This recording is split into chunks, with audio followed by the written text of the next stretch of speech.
Phillipe Lamberts, that Asia pivot that Barack Obama is talking about, it looks like it could be real if there's that if there's a deal with Asia Pacific nations on free trade. Or do you fear that Europe could be left out in the cold? Well, as a European, I never feel left out in the cold when I'm part of a political body of 500 million people. It's hard to feel isolated, you know. And well, we are basically currently making trade with the US to the tune of 2 billion every day. Every day that God makes, well, we are selling and buying from the US to the tune of 2 billion a day. So I know I do not feel isolated, whatever other agreements the US are passing with any other partners. And on that point, where would you say things are going now? Is the deal dead after what happened today, or is it going to be back? No, it's not dead, but of course there's little progress being made. But what's really interesting is the dynamics. 2 years ago, a resolution on TTIP would have passed hands down here in this European Parliament amidst general indifference.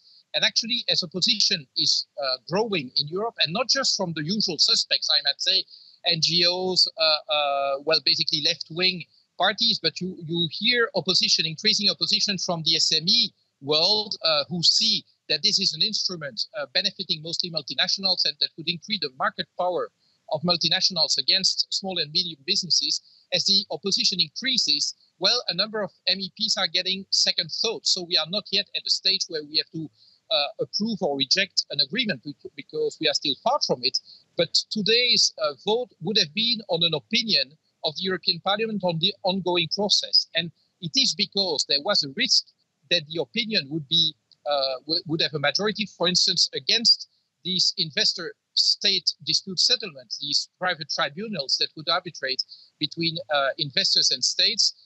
There might have been a negative vote on having that as part of TTIP. And because, well, that was a risk, well, major parties decided to cancel the vote.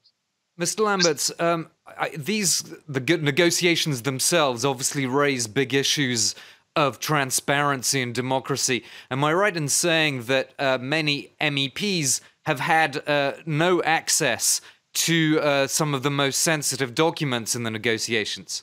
That is totally correct. So it's interesting that even the mandate for negotiation has only been recently published more than 2 years after having been approved by the heads of states and governments at European level. And basically it was the governments at European level, the 28, who didn't want to make that public. But beyond that, actually, it's not just the process that is intransparent and a threat to democracy, but it's the contents, the basic software of that kind of agreement. When you allow corporations to sue governments in front of private tribunals, basically what you are doing is put the right to profit above any other right in society and basically submitting democracy to the rule of profit. And same thing with this feature called Regulatory Convergence Council, where basically you want to give experts a say on what legislators may or may not do, which is basically putting them under tutelage of non-elected bodies. And well, this is why the democratic debate, the democratic issue becomes so central in this whole debate on TTIP. On that point, Phillipe Lamberts, how does it make you feel? You're on the same side of the argument. You're a convinced Europhile through and through. You're on the same side of the argument as parties like UKIP, as the populist right-wing parties in the parliament. Well, you know, I never let others define what I should or should not think or do.